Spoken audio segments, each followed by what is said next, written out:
Em 2008, o Zoológico Municipal de Sorocaba completou 40 anos. Um dia de festa, mas essa história começou bem antes.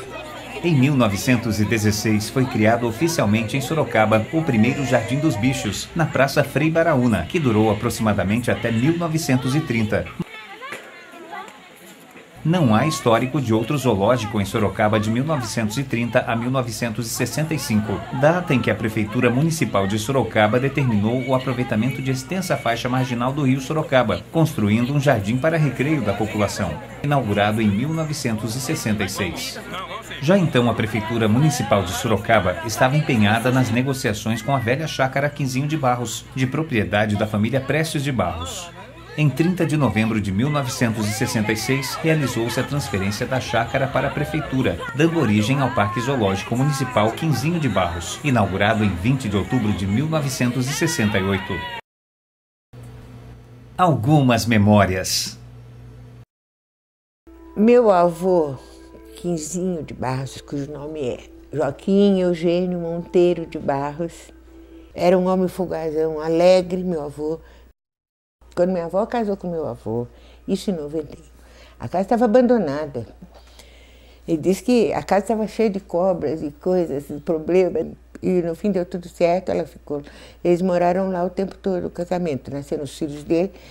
Tinha o seguinte, minha avó tinha jardim em volta da casa, tinha, mas no terreiro, na frente da casa, não se planta nada. É o caminho, tudo que é perto de casa não tem planta em fazenda porque é o perigo dos bichos, né? Para não ter perigo de chegar cobra, tudo, né? Sapo, tem lá, todos os bichos que podem vir. Mas, fora disso, ela tinha um jardinzinho dela. Mas o que se plantava, o que meu avô exportava era laranja. Laranjas ótimas, laranjas famosas de Sorocaba. Ele exportava para a Inglaterra. Tinha muitas festas. Meu avô era a casa era uma casa aberta. Aos sábados se acendia o forno. Daí vinham os chiquilhos, os doces, o pão para a semana inteira, mas todo mundo ficava junto. E a minha avó morreu muito cedo. Morreu com 39 anos e deixou 9 filhos, sendo que um morreu logo, que era o que tinha nascido. E minha mãe, ela tinha 15 anos quando minha avó morreu, em 1914. E ficou tomando conta da casa. Minha mãe, que seria a pessoa que mais amava aquilo lá, que minha mãe gostava daquilo. A mãe sentiu muito quando vendeu, ela achou que era um pedaço dela que ia embora. Porque ela ficou com os lotes, etc., do loteamento e tal, mas aí quando vendeu a parte central, ela sentiu muito, mas ela vendeu tudo. E daí ela disse para mim que ela gostou, porque ela achou que estava servindo para todos, estava cumprindo a missão social da terra.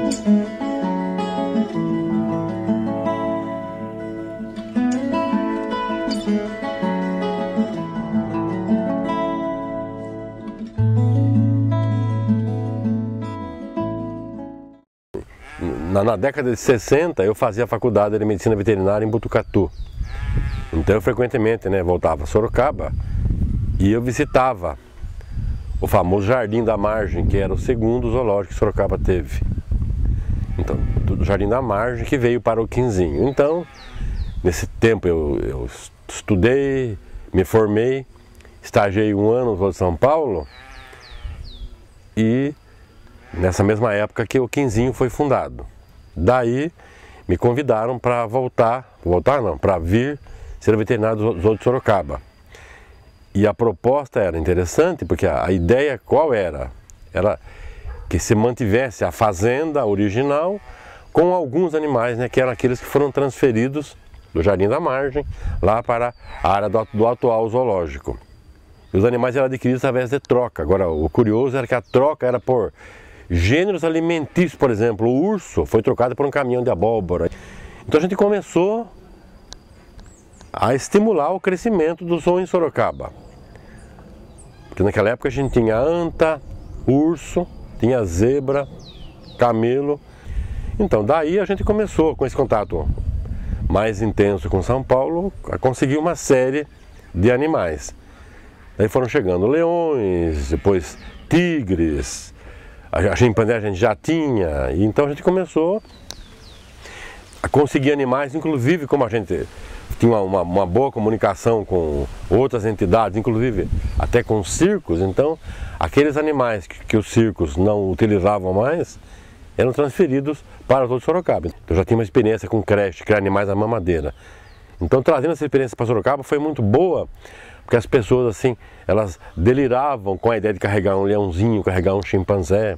Eu até tenho duas sobrinhas que moram em Campinas, que a coordenadora da escola chamou a mãe e disse: essas meninas não estão muito bem, porque elas vêm aqui para a escola e dizem que carregaram leão, carregaram onça, e os colegas se assustam. Então, e essas sobrinhas, quer dizer, elas vinham à creche do zoo e conheciam esses animais mais de perto. Eu entrei aqui no zoológico em 1979. Houve uma oportunidade de vir trabalhar para o zoológico, fui convidado para trabalhar para cá. O Roni, né, o antigo administrador, me ascendeu, né, ele era veterinário, ele ascendeu a administrador e vagou um cargo de veterinário e eu vim trabalhar com ele. As condições eram bastante, assim, precárias, né? Imagine, há 30 anos atrás, a ciência de animais selvagens, medicina de animais selvagens, era muito, assim, para nós era bastante rudimentar. Havia uma deficiência muito grande da parte de literatura, de livros, de informação. No nosso caso, a gente se espelhou muito no Zoológico de São Paulo, na experiência do Zoológico de São Paulo, nas tabelas de alimentação do Zoológico de São Paulo, na experiência dos próprios veterinários do Zoológico de São Paulo, enfim. Então a gente foi tendo informação, foi tendo esse aporte de informação que começou a dar um pouco de traquejo, né? Juntando com as próprias experiências, né? Muitas vezes experiências ruins, né? Eu mesmo tive várias experiências ruins com anestesia, com animais, né? Nos primórdios da anestesia, a gente era simplesmente, meramente um aplicador de injeções. Lia alguma coisinha nos pouquíssimos livros que existiam na época, e a gente tentava fazer o que podia, né? A informação era bastante escassa. Então era muito comum que algumas escolas viam ao zoo e a impressão que a gente tinha era muito mais por conta de um parque infantil dentro do Quinzinho, que aliás era uma área grande. As pessoas vinham mais para o parque do que como o zoo escola. Então isso me incomodava, né?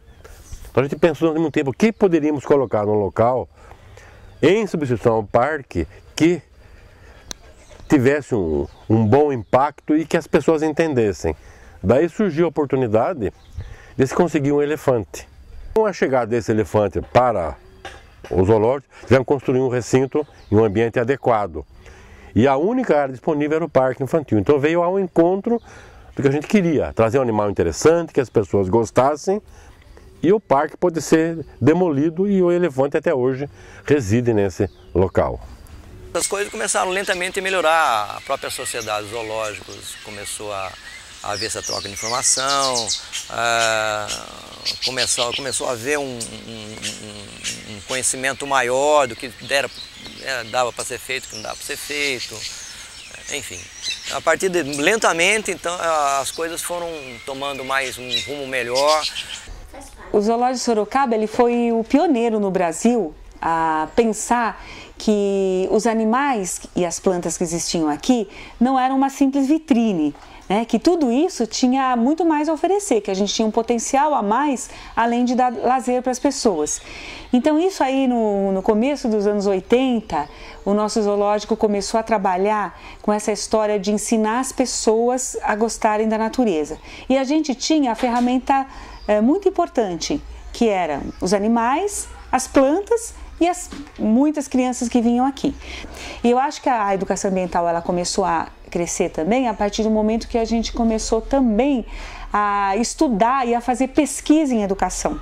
Então nós começamos a perceber que a avaliação nos levava a evoluir nessas coisas. E a gente foi conseguindo medir resultados também de mudança de atitudes de pessoas. Além do interesse enorme que elas têm, da curiosidade, a gente foi conseguindo perceber que as pessoas mudaram em atitude em relação à própria cidade. Tanto que a gente tem hoje em dia, né, uma cidade altamente preocupada com o meio ambiente. Eu acho que é uma das cidades do Brasil que mais se preocupam com isso mesmo, né? No meio ambiente, que eu digo em termos de qualidade de vida. Lógico que esse fator da cidade se deve a muitas coisas, mas uma das coisas é o fato de ter sido o zoológico pioneiro em educação ambiental aqui. A revitalização do zoológico aconteceu em 2004. Acho que a grande gota d'água da mudança para que o zoológico fosse reformado foi um famoso vendaval de 1998. Um mini furacão que passou por aqui, ele veio daquela região e derrubou muitas árvores, recintos, animais morreram, eucaliptos caíram, enfim. O zoológico ficou fechado há algum tempo porque para lamber as feridas, para juntar os cacos, que ele já estava ruim, ele ficou pior ainda, né? Junto com aqueles problemas crônicos de manutenção que a gente tinha. Eu até brincava com o Rony, ele não gostava muito, mas assim, o zoológico é um gigante com os pés de barro. Ele cresceu muito na parte de educação ambiental, na parte de pesquisa, na parte de parará, porém não tem estrutura, não tem base. Então ele cresceu aqui em cima e ficava uma pirâmide invertida, então não tinha uma estrutura. O zoológico, antes da revitalização, ele tinha seríssimos problemas de manutenção. O que é? Estourou um cabo de aço, eu reponho. A torneira quebrou, eu não consigo fazer. O público vem e espera receber um banheiro minimamente em condições, era horroroso, era um lixo, um charco. Acho que na revitalização a gente conseguiu atender a algumas demandas muito da população, né? Ou seja, dar dignidade para o visitante vir aqui, ter um lugar adequado, um banheiro limpo, bastante limpo, um lugar para a mamãezinha trocar a fralda do seu bebê, ele poder andar com tranquilidade com o carrinho, porque o zoológico está todo asfaltado. Ele tem iluminação, agora tem acesso à internet, ele pode abrir os computadores e acessar a internet no meio do jardim zoológico. São coisas que mudou da água para o vinho, né? Essa estrutura nós estamos tendo agora. Isso é o que é um grande fator diferencial. Alimentando os animais. O parque hoje, com aproximadamente 1.300 animais, gasta cerca de 3,5 toneladas só de rações. Essas rações divididas em rações para cão, gato, boi, cavalo, aves de postura, papagaio, flamingo, tucano. Então tem uma variedade muito grande de rações que nós utilizamos na dieta. Outros itens também que nós utilizamos são os suplementos de vitaminas, de minerais, as sementes para os pássaros que comem grãos, então alpiste, painço, semente de níger, linhaça, leites, então leite de soja que vai na composição do alimento do tamanduá-bandeira. Na parte toda depois de hortifruti grangeiros, o consumo, para vocês terem uma ideia, só de abóboras, nós consumimos cerca de 1 tonelada de abóbora mês, né? Semanalmente são 21 caixas de banana, 3 de maçã. Então é uma diversidade muito grande de itens que são oferecidos e em quantidades também bastante grandes. A alimentação dos animais do zoológico, ela é proveniente das mesmas fontes para seres humanos, ou seja, então frutas, verduras, ovos, esses itens todos são comprados no Ceasa.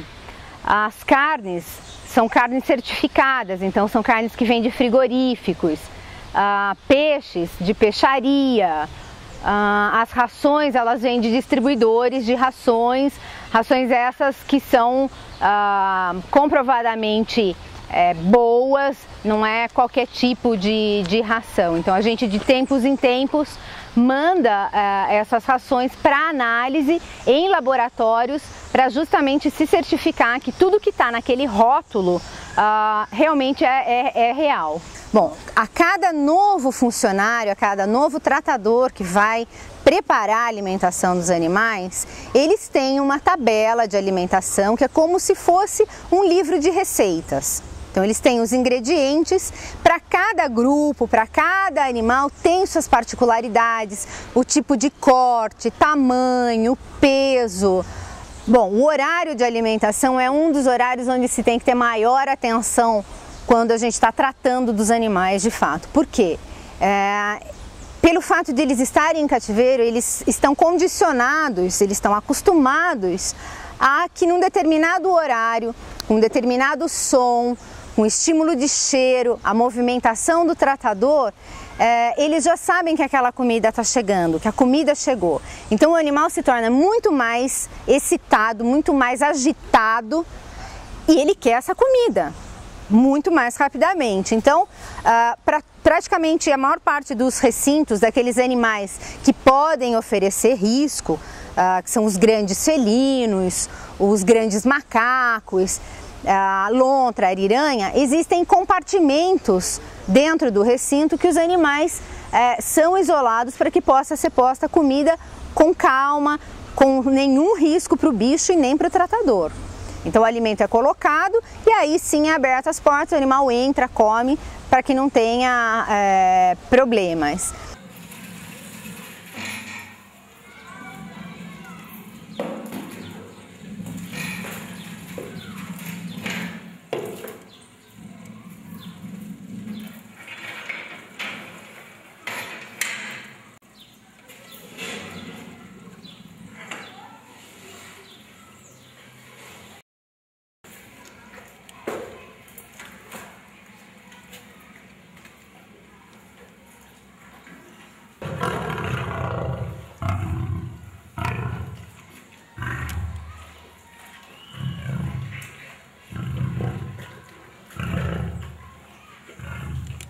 Animais que podem trazer algum problema e na hora de colocar o alimento podem ser os saguis, por exemplo, é um bicho pequenininho, mais delicadinho e tal. Às vezes na hora de colocar a comida, se o tratador não for rápido o suficiente, na hora que ele coloca a bandeja pela janela, na gaveta, o bicho pode pegar a mão. Eu acredito que a dieta do tamanduá é a mais diferente, a mais exótica. O tamanduá é um animal que não tem dente, é um mamífero que não tem dente e se alimenta de cupins e formigas, que não são alimentos tão simples a gente está encontrando para estar oferecendo. Então, seguindo mais ou menos dietas que são utilizadas em outros zoológicos, tanto aqui quanto no exterior, e mandando fazer análise e tudo mais, a gente chegou numa fórmula muito maluca, que inclui leite de soja, coalhada, suplemento vitamínico, carne, ração de cachorro, ovos com casca, a própria água, né, para poder fazer isso tudo, e um ingrediente que é o mais exótico, que é a terra do cupinzeiro. Então o cupinzeiro nós retiramos para oferecer para eles 2 vezes por semana, então são retirados então pedaços do cupinzeiro que tem o cupim, é colocado dentro, junto com todos esses ingredientes, bate-se no liquidificador e faz uma papa, um suco muito grosso mesmo, que é oferecido para os tamanduás. Então, eu acho que talvez a alimentação mais exótica é essa que leva a terra com cupins. Que eles precisam disso porque eles têm um estômago todo modificado justamente para poder quebrar, né, o esqueleto dos cupinzinhos quando eles comem na natureza. Então esse aí realmente eu acho que não tem igual.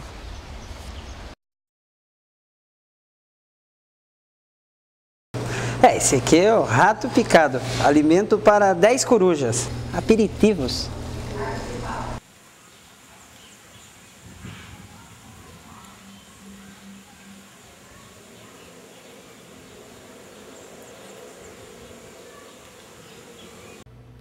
A educação ambiental Meu nome é Viviane, eu sou bióloga de formação e trabalho aqui no zoológico desde 97. Trabalho como educadora ambiental e dentro desse tempo, de 97 até hoje, já pude experienciar todas as atividades do programa, né?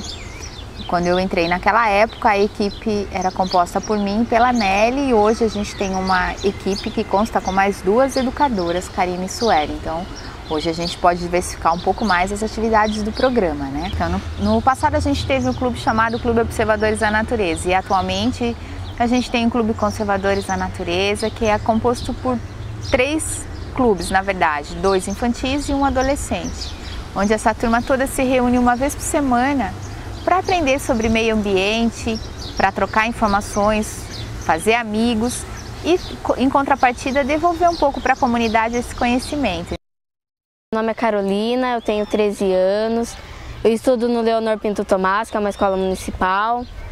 Já faz uns 6 anos que eu estou no clube, eu entrei no clube desde os 7 anos e agora eu fui para o Clubão, que é um clube de adolescentes.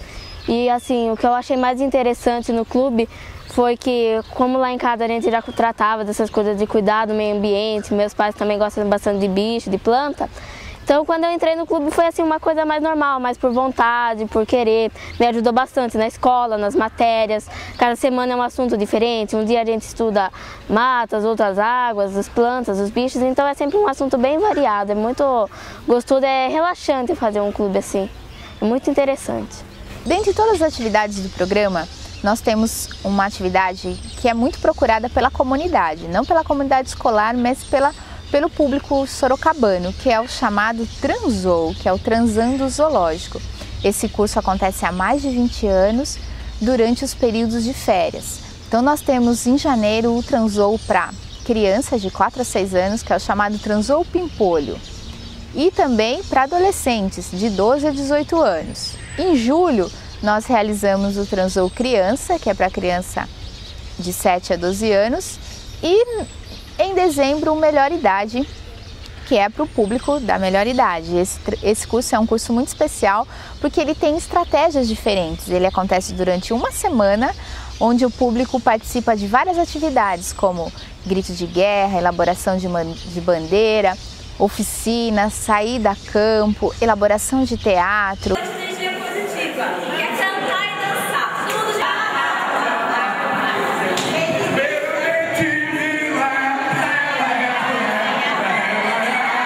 Esse aqui está sendo pela 4ª vez que eu estou fazendo isso e é o 3º troféu que eu ganho, com muita força de vontade. Eu jogo para ganhar mesmo, não é para perder não. Se eu perder é para uma turma de amigos mesmo. Então a gente participa de todos os transou que tem. É uma coisa que eu gosto, desde criança, eu sempre amei bicho, amei ave, tanto é que eu tive criação de bicho em casa, de aves. Então eu adoro mesmo a turma do transou.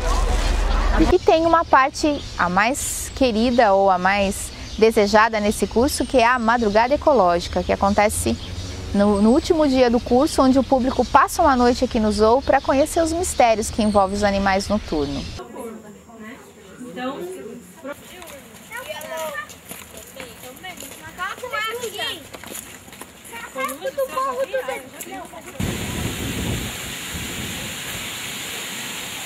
Vem, não vai fugir, tá? E vem esse amigo da TV Senha aqui com a câmera também.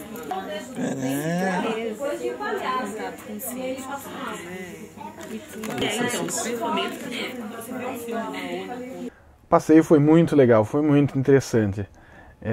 Ver a vida ativa dos bichos à noite no zoológico é bem diferente de ver uma coisa durante o dia, né? Eles são mais ativos à noite mesmo. Só por perceber essa diferença já valeu a visita, já valeu ter vindo aqui à noite. Olhando para o parque, para o zoológico, a gente vê que o Quinzinho tem vários animais, né? Tanto brasileiros quanto exóticos. E esses animais, na exposição, eles estão aqui também com o intuito de ensinar a comunidade, né? Um pouquinho sobre eles e sobre o meio ambiente. E o curioso disso é que esses animais, mesmo depois de mortos, eles continuam a ensinar. Então vocês vão conhecer daqui a pouquinho o Museu de Zoologia do Zoológico, onde vocês vão ver que onde nós temos onça-pintada, avestruz, lobo-guará, tamanduá-bandeira, vários animais da nossa fauna e da fauna exótica que depois de morto, ou porque ficaram doentes, ou porque ficaram velhos, né, por alguma situação vieram a óbito, esses animais eles são preparados por uma técnica que a gente chama taxidermia. E a partir daí eles são feitos simulando a forma deles enquanto vivo, para que a gente possa oferecer esse contato mais próximo do público com esses animais. Então no Museu de Zoologia a gente vai ter esses animais taxidermizados, que são os empalhados. Nós vamos ter também ovos, patas, bicos, crânios, diversos materiais biológicos que fazem parte desse espaço. A maior parte veio de animais daqui do zoológico e uma outra parte da polícia ambiental, do bombeiro ou de doações das áreas verdes aqui do entorno. Vale a pena conferir. No museu nós então, além dos animais empalhados, uma grande novidade é que esses animais empalhados e parte deles, como pata, crânio, bico, eles estão contidos numa caixa chamada kit ecológico e que não só o professor, mas qualquer membro da comunidade que queira trabalhar um assunto ligado à biologia, educação ambiental, meio ambiente, pode vir emprestar esses materiais para poder fazer o seu trabalho. Daí, qual que foi essa história? Isso, aqui na educação a gente tenta usar o espaço do zoológico para atrair visitante e tentar conscientizá-los de uma forma diferente. Como isso? Atraindo pelo bicho. Então a gente viu alguns trabalhos científicos na área e tal, e viu que o gambá é uma espécie urbana e que seria legal a gente criar, porque fica um bicho manso. Daí a gente recebeu uma ligação de uma aluna da Faculdade de Biologia que ela encontrou 2 filhotes que a mãe foi morta por um cachorro. Daí a gente foi até a casa da menina, pegou o filhote e agora ela chama Penélope, ela já tem uns 4 meses e a gente cuida dela assim como um filhotinho mesmo, como uma mãe cuida de um filhote, para que ela fique grande, saudável e a gente possa usar ela para a conscientização das pessoas.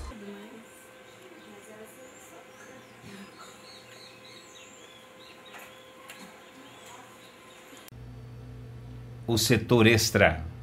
Estamos no setor extra, é um setor isolado da exposição.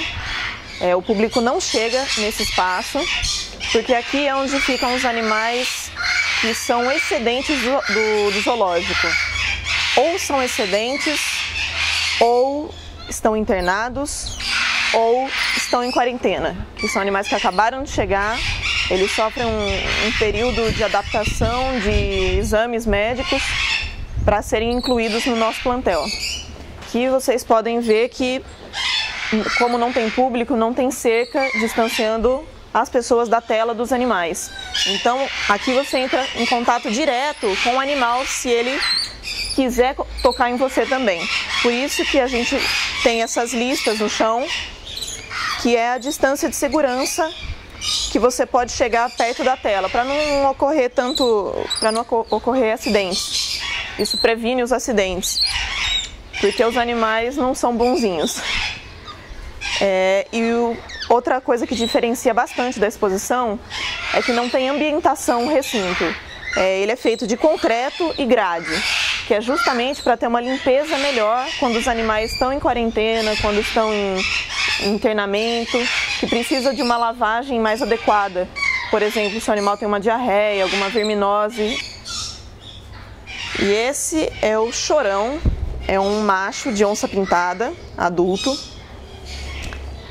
O caso dele, ele veio filhote, ele é de natureza, e ele veio filhote para o zoológico, junto com 2 irmãs, todas da mesma ninhada. E por ele não poder cruzar com as irmãs, e por ele bater nelas também, ele precisa ficar aqui no setor extra e as duas fêmeas, as irmãs, estão no recinto da exposição. A gente evita cruzamento entre irmãos, entre pais e filhos, para diminuir a consanguinidade da espécie. E os animais de setor extra ficam no setor extra até alguém disponibilizar um espaço para eles. Até algum criador, algum zoológico, alguma outra instituição requisitar um exemplar para a gente, aí nós liberamos. Porque lógico que não é um ambiente adequado para o animal, a gente sempre quer tirar todos os animais do setor extra, para dar um bem-estar melhor, uma condição melhor para o animal. Medicando os animais. Aqui a gente tem um aparelho para fazer radiografias, tá? É um aparelho móvel, é um modelo antigo, mas que funciona para a gente muito bem. Tá? Aqui, como eu falei, são as nossas caixas, tá? De transporte e também de manutenção, as caixas plásticas e essas madeira que são para animais psitacídeos, roedores, que se ficarem nas caixas plásticas eles destroem, que são feitas aqui mesmo no zoológico. Aqui nós temos um aparelho de anestesia inalatória, tá? Ele é ligado ao nosso balão de oxigênio, tá? Aqui vai o anestésico e a gente usa para manter os animais em plano cirúrgico. Aqui é um armário com vários instrumentais, principalmente ligados à cirurgia, sondas, tá? Sondas esofágicas, máscaras, material de sutura, tá? Tudo aqui mais ou menos à mão para ser de fácil acesso no momento que precisamos rápido desse material.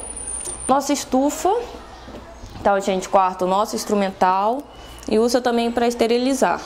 E o nosso armário de medicamentos, tá? Com as drogas usadas mais no dia a dia, tá? Antibióticos, anti-inflamatórios e tudo sempre bem separado, marcado, para no momento de uma emergência você ter um acesso rápido, não ficar correndo. Isso aqui é um motorzinho desse usado de dentista mesmo, que a gente usa muito para tratamento de bico, tá? Bico de aves, de psitacite, passarinhos. Então, crescimento anormal, deformidade, então a gente usa para consertar. Essa aqui é a nossa caixa anestésica, tá? Parte muito importante,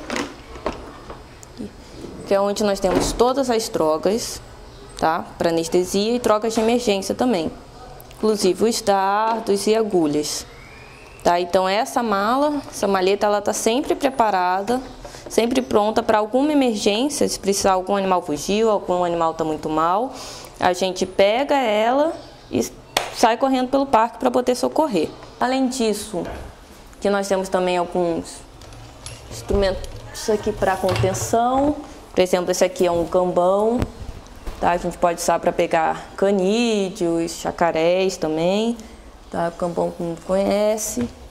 Isso aqui é uma sarabatana comprada, tá? Ela não é feita, então ela é bem mais leve, tá? Do que essas de cano de PVC.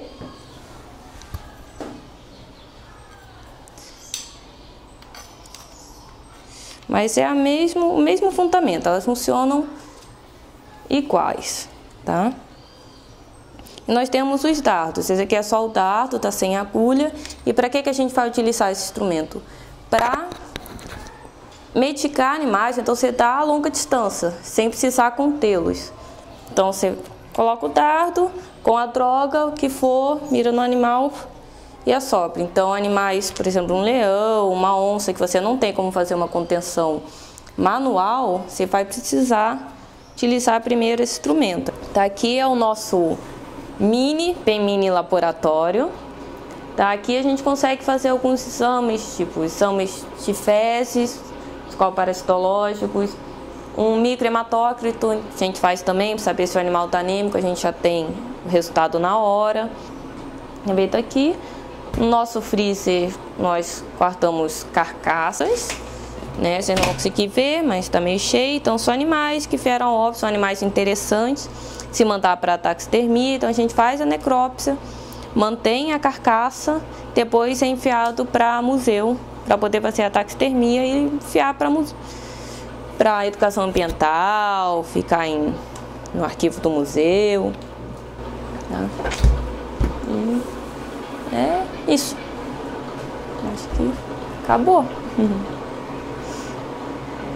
Manejo. Manejo leva-se manusear o bicho, né? ou você está pegando um animal para colocar dentro de uma caixa, então leva esse nome também de manejo. Mas isso seria, vamos dizer, entre aspas, uma manipulação. Acontece quando a gente fala que trabalha em zoológico e as pessoas falam, ah, mas como que vocês fazem para pegar o leão? Como que vocês fazem para conter o elefante caso precise? Não, não é nada de Tarzan, de se atarracar, de heroísmo, não. É tudo usando a inteligência, usando aquilo que eu disse no início, que eu não prejudique o bicho, o bem-estar do animal e o meu bem-estar. Tranquilo, é tudo com técnica, é tudo... Sabe, é tudo programado antes, é pensado antes, o que eu vou fazer, como eu vou fazer e por que eu estou fazendo aquilo. Bom, os mais complicados para manejar são os cervídeos, ou seja, os veados, os cervos, esses aí são os animais mais complicados, o manejo dele. Porque são animais mais ariscos, animais que se debatem muito e acabam, se você não fizer um manejo bem feito, eles acabam se machucando. Muito mais que os felinos, muito mais. Os felinos até que são, entre aspas, tranquilos de mexer, né? Agora, porque os felinos geralmente estão em recintos pequenos que você está manejando. E os cervídeos, muitas vezes, eles estão em recintos grandes, tá? Então, se você não fizer um manejo bem feito, bem correto, eles vão se atirar na tela, eles vão acabar se machucando. Tanto eles, pode ser perigoso para eles, quanto perigoso para quem está manejando esses animais. Quando toca-se de você conter uma ave, daí é complicado. A contenção de uma ave é muito complicada, porque se a pessoa não conter direito, então ela vai ter uma fratura de asa, vai ter uma fratura da canela, da perna, um deslocamento de algum membro, então é complicado. Diríamos assim, que manejo tranquilo não, vamos dizer, não existe, né? Cada vez que você fala em manejo, você está levando o animal numa situação de estresse. Então isso pode ocasionar alguns tipos de acidentes se não for bem assim. Todo zoológico ele tem que ter um protocolo de fuga. O que é esse protocolo de fuga? Esse protocolo de fuga são, caso fuja um animal, venha fugir um animal do zoo, então saber a equipe que vai trabalhar, o grau de periculosidade desse animal que fugiu, o que fazer. Então nisso está quem vai nos auxiliar no caso da fuga, é o bombeiro, a polícia militar, não sei o quê. Tudo isso depende da gravidade do animal que fugiu. Então existem os códigos, né, para os animais que fugiu, o código cortal, o código não sei o quê, que a gente já sabe da periculosidade daquele animal, tá? Dentre os animais citados, que eu disse de alta periculosidade, teríamos no caso um hipopótamo, tá? Um leão, um tigre, os felinos em geral, tá?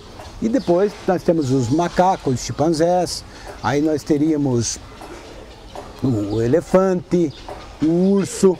Então são animais de alta periculosidade e animais que podem causar sérios danos a uma pessoa, tá?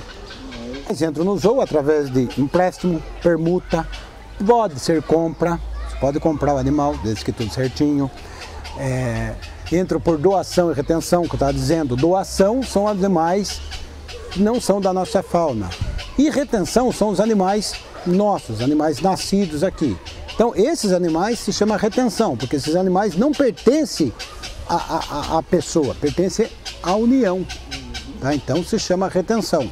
E uma coisa muito importante de estar dizendo aqui, falando, é o seguinte: todos esses animais, eles devem ter um registro de entrada.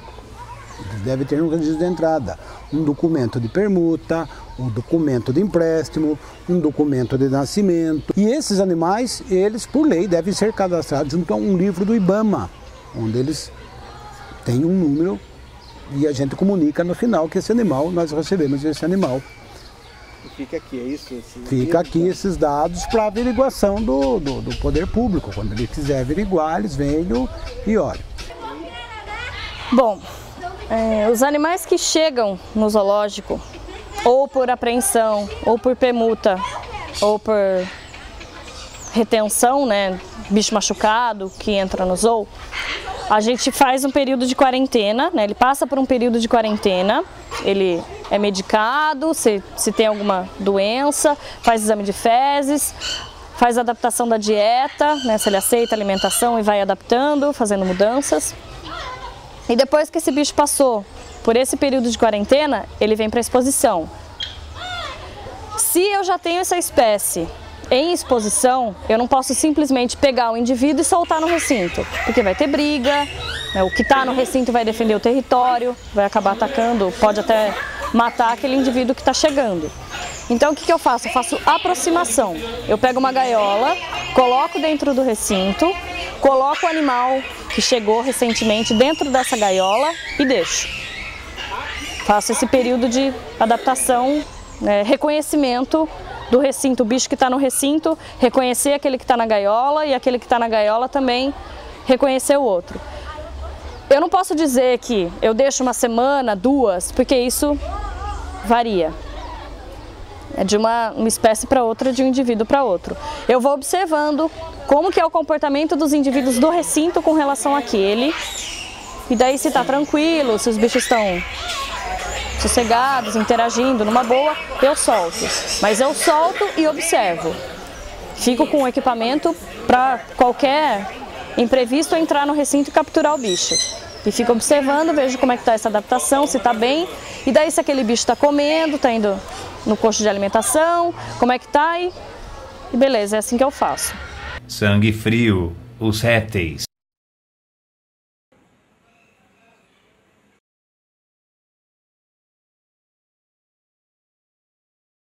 Na verdade a gente fala serpentário, mas tem outros animais, além das serpentes, porque aqui é um lugar fechado, os terrários, então dá para criar outros tipos de animais que o público gosta de ver. É muito interessante também que não só os animais, mas as placas também são interessantes, porque não fala só o nome científico e o nome popular para o pessoal sempre ter uma curiosidade a mais. Tem as placas explicando em cima animais peçonhentos, não peçonhentos.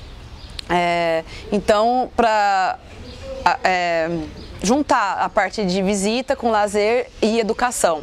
São animais extremamente difíceis de lidar, são extremamente estressados, eles não são agressivos, mas eles são muito medrosos, então o manejo é muito complicado, todas elas estão correndo, estressando.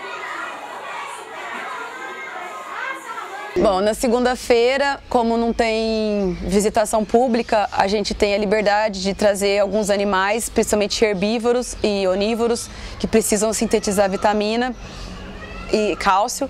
Então a gente coloca eles no sol, principalmente lagartos, os iguanas, né, os teius, todos os quelônios, né, os jabutizinhos do terrário. Às vezes a gente traz serpente também para tomar sol. Sol até umas 10, 10 e meia. E é o dia que também a gente aproveita para fazer a alimentação das serpentes, porque também o público geralmente não gosta de ver que as cobras são carnívoras, né? De matar a presa, ingerir a presa. Então a gente faz isso de segunda-feira. E aí na segunda, quarta e sexta é a alimentação dos lagartos e dos quelônios. Serpentes são só de 15 em 15 dias ou 30 a 30 dias, dependendo da quantidade que come e do animal. Algumas serpentes conseguem ficar mais tempo sem comer, outras precisam comer de 15 em 15 dias. Quando o animal de natureza chega aqui já adulto, é muito complicado ele se adaptar ao cativeiro, porque ele está acostumado à natureza. Então, você oferece alimentação para ele, ele recusa. Aí você tenta fazer várias maneiras com que ele coma. Você oferece de tamanhos diferentes, coloração diferente, horários diferentes, e mesmo assim o animal recusa. Aí chega ao extremo de ter que fazer a alimentação forçada. A gente faz uma papa à base de ração, de cachorro, de carne, de gado, vitaminas e tudo mais para poder suprir essa deficiência. Muitos, depois de 1 ou 2 alimentação forçada, já começam a comer naturalmente.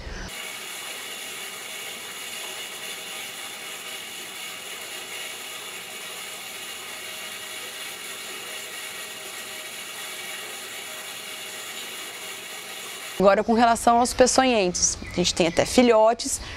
Desde filhotes eles já são peçonhentos, né? Ele está na característica dele. Então, nesses animais seria o problema na hora de transportar a caixa. Às vezes a caixa é furada, às vezes a pessoa põe o dedo entre o furo, pode ser. Então quem mexe com peçonhenta são só as pessoas que já estão acostumadas. Levei um bote uma vez de uma jiboia, né? Acabou machucando um pouco o dedo, daí ali eu tinha uma coceira que não passava. E essa coceira foi, até falei, acho que eu vou no médico ver o que é, né? Daí um dia eu coçando meu dedo, fui ver que tinha 3 dentes que acabou saindo. Porque a jiboia ela tem uma dentição, que é dentição ágrifa, que não são dentes fixos. Ela pegando, ela dando o bote, segurando, você puxa, ela acaba rasgando a pele e o dente acaba quebrando no seu dedo ali. Não pode puxar, né? E eu acabei puxando, não sabia. E de lá pra cá, tomei mais cuidado. Eu via que é um trabalho sério, que tem que ter competência no que faz e respeitar muito o animal. As aves. Então, é o seguinte. Os tratadores vêm aqui, deixam o ovo, escreve o nome da espécie, fazão prateado, e põe a data que eles retiraram o ovo do recinto. E daí eu venho aqui e escrevo, nessa tabelinha, nome popular. Fazão prateado.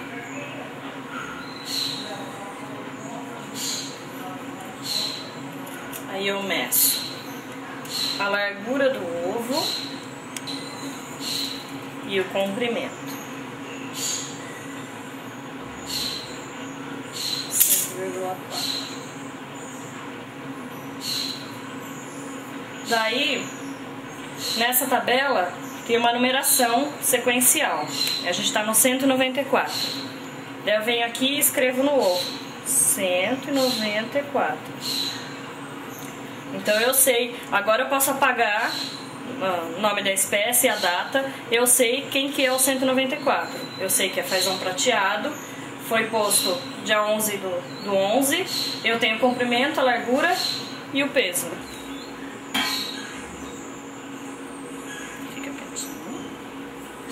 50 gramas.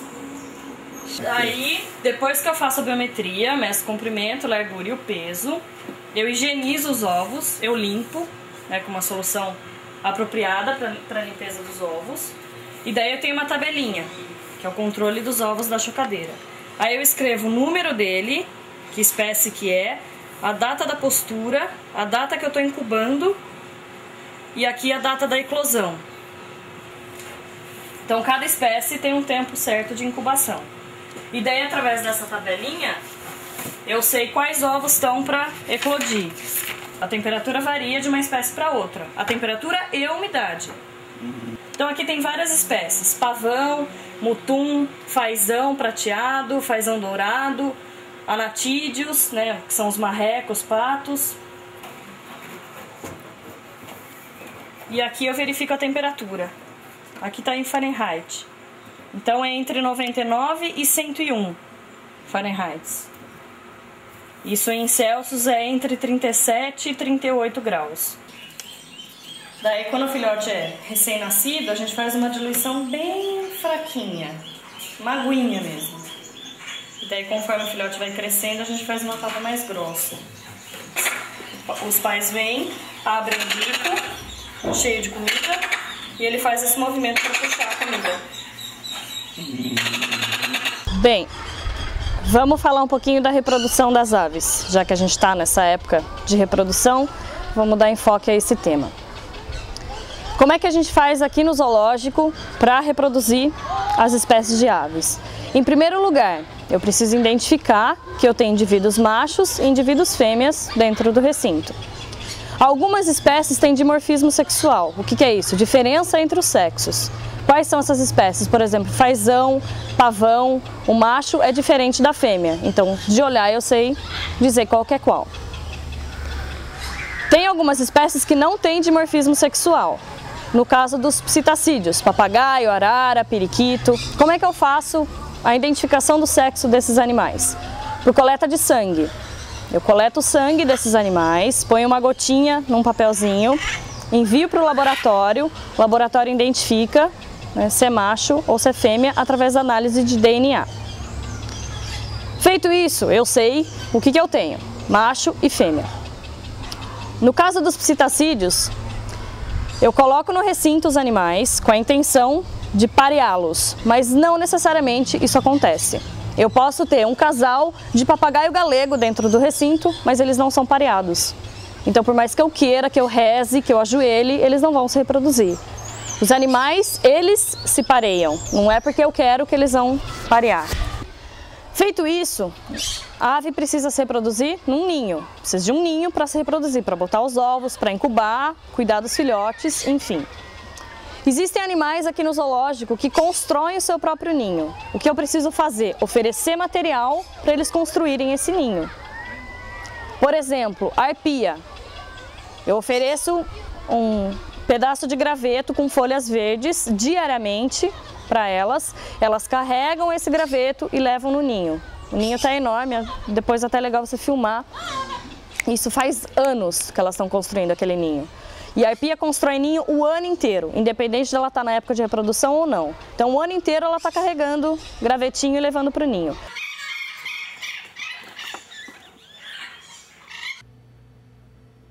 Trabalhando no zoo. Então, quando eu entrei aqui, eu fazia faculdade ainda de turismo e, na verdade, me ajudou assim, a seguir um caminho que eu nem, na verdade, eu não conhecia muito essa área de educação ambiental, de meio ambiente, e me ajudou a escolher o que eu queria, ver se eu queria mesmo meio ambiente, se eu queria trabalhar com uma outra área de turismo, e isso foi importante, foi primordial para eu saber que área que eu gostaria de seguir. Então, assim, pessoalmente foi isso. E aí, quando eu iniciei o curso, depois de aprovado no vestibular, tive um apoio pela minha mãe, que ela falou, vai ver o que acontece, ver se realmente já que era novo, né, estava com 17 anos, vamos ver o que acontece, se há realmente o interesse de continuar, e teve. Eu gostei da área, gostei do curso, e nisso, a partir desse momento que não, vou continuar, vou tentar chegar até o final, já tentei então pôr um rumo nesse curso para a área de animais selvagens. Na verdade, seria animal diferente. Eu não queria trabalhar com animais domésticos, não queria trabalhar com cão, gato, não. Queria animais diferentes. A partir dali, poder chegar numa área diferente ou não, e acabou acontecendo. Só ficar dentro da faculdade não adianta. Então você tem que sair no seu curso, na sua graduação e aprender. Então você vai em palestra, você vai em mini curso, em eventos que tem da sua área e os estágios, que são as maiores oportunidades de você estar aprendendo e você pegar na prática as coisas. O programa de estágio lá Sorocaba, a gente consegue absorver, receber estagiários em torno de 5 a 6 indivíduos por mês. A seleção, os candidatos variam de mês a mês, lógico, nos meses de férias escolares das faculdades, dezembro, janeiro, julho, são os meses de maior procura. Então a gente recebe aí nos meses de férias 35 correspondências para 5 vagas. E nos outros períodos diminui um pouco, mas a concorrência é alta. Sorocaba é um zoológico que muito bem procurado pelos estudantes. Ele tem uma fama boa, de um estágio bom, e a gente pega esse número de alunos, 5, para a gente conseguir poder passar alguma informação para ele, porque a gente poderia receber 10, mas eles ficariam meio soltos no parque. Então a nossa ideia, a gente recebe os 5, no máximo 6, tem uma conversa inicial, o estágio é de um mês, né? A gente fica 4 semanas com a gente conversa com eles, deixa claro as regras do jogo, o que pode, o que não pode, o que a gente quer deles, o que a gente espera deles, e a gente também fica sabendo o que eles esperam da gente. Depois desse contato prévio fica claro, começa o estágio. Eles passam por vários setores do zoológico, veterinária, setor de aves, répteis, mamíferos, nutrição e educação ambiental. É feito um rodízio. No final desse estágio, eles são avaliados sob forma de seminário. A gente sorteia um seminário, um tema, e eles apresentam para a gente. Então, o estágio é concorrido e é procurado por isso. A gente não abandona o estagiário, a gente toma conta dele. Uma história entre muitas. Então aqui, como vocês podem estar vendo, a gente está aqui falando dos elefantes. Eu tenho uma pequena história sobre eles. Eu sofri um acidente. Adalto, veterinário, me abordou pelo parque, abordou para vir fazer um medicamento na Elefoa. Entramos no recinto, onde que ele começou a mexer nos ferimentos dela. Ela tinha um ferimento muito feio, que parecia tipo uma Maria Mole, você colocava para dentro, caía. Daí ele voltou ao setor veterinário buscar os medicamentos necessários para trancar o ferimento. E nisso, quando eu aproximei perto da casinha dela, que eu fiquei frente a frente com ela de parede, de fundo, foi o que aconteceu, esse acidente, onde que ela colocou a cabeça entre o meu peito. Ela começou a flexionar a força dela entre o meu tórax, onde que eu comecei a sentir um peso entre mim. E nisso daí eu sentia uns barulhos entre o meu ombro, que acho que lesionou uma quebradura, e é onde que eu fraturei a escápula. Ela chegou a fraturar a escápula minha. E nisso daí, mesmo assim, ela começou a apertar. E eu não saía voz de comando para ela, de tentar chamar outra pessoa. Claro que ao meu redor não tinha ninguém, era só eu, ela e Deus. Até que entre eu e a tromba dela existiu esse gancho, que me livrou praticamente 100% dela. É onde que nela me apertando, ela estava apertando o gancho apontilhado. E esse gancho estava entrando na tromba dela, eu acho que ela começou a sentir dor, ela afastou simplesmente uns 10 centímetros para esse gancho cair. Nesses 10 centímetros foi suficiente para me livrar um braço e uma perna. Aí novamente ela apertou. E nesse braço e essa perna eu consegui fazer força entre a tromba dela e ao lado para me sair dela. Aí deu tempo de eu entrar correndo pela casinha, pegar e me livrar dela. E mesmo assim ela veio para trás. Foi aonde que eu saí completamente do recinto. Aí lá que eu fui respirar, me dar conta que eu fui atacado mesmo pelo um bicho porte grande, que seria o elefante, né? O público do zoo. Meu nome é Viviane, sou professora da Escola Municipal Inês Rodrigues Cesarotti. Estamos aqui para um fechamento de um projeto Correspondência, juntamente com o pessoal do Basílio. As crianças, eles não se conheciam e passaram a se conhecer aqui no zoológico. Foi um momento muito gostoso. Além de aproveitarmos os recursos naturais, foi um momento muito de descontração. Os alunos se divertiram bastante, lancharam junto, foi muito gostoso, muito prazeroso. A riqueza do parque é imensa, tanto para nós professores quanto para as crianças. E eles estão gostando muito, estão se divertindo pra caramba.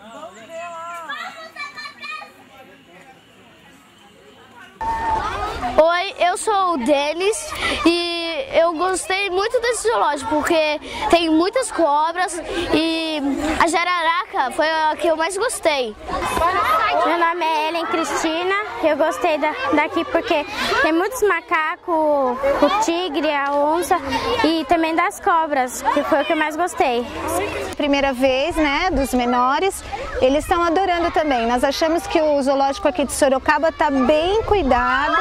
Os animais também estão super limpos, o lugar que os animais ficam, e a gente está gostando muito. Principalmente para os menores, é bem legal essa experiência de estar convivendo com os animais, né? Meu nome é Luana, eu tenho 6 anos e o bicho que eu mais gostei daqui foi o macaco. O bicho que eu mais gostei é macaco. O que eu mais gostei foi o chimpanzé. É maravilhoso, não é a primeira vez que nós estamos aqui. Normalmente nós trazemos nossas crianças pelo menos uma vez por ano, porque eles curtem muito, é muito bonito e é muito prazeroso, né? E um aprendizado enorme. Meu nome é Nandara, tenho 10 anos, o animal que eu mais curti foi o elefante.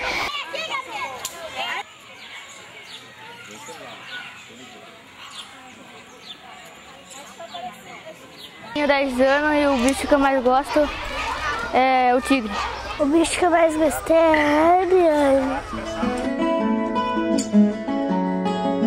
futuro do zoológico é que ele continue sendo um centro de referência no Brasil na área de conservação, pelas diferentes ações que ele executa na área da biologia, na área da veterinária e na área de educação ambiental. Eu acho que uma herança não é presente, uma herança de terra, de coisa assim, é uma responsabilidade. Você tem uma responsabilidade com aquilo que você herda e fazer que aquilo seja útil para todos, que seja bom para todos.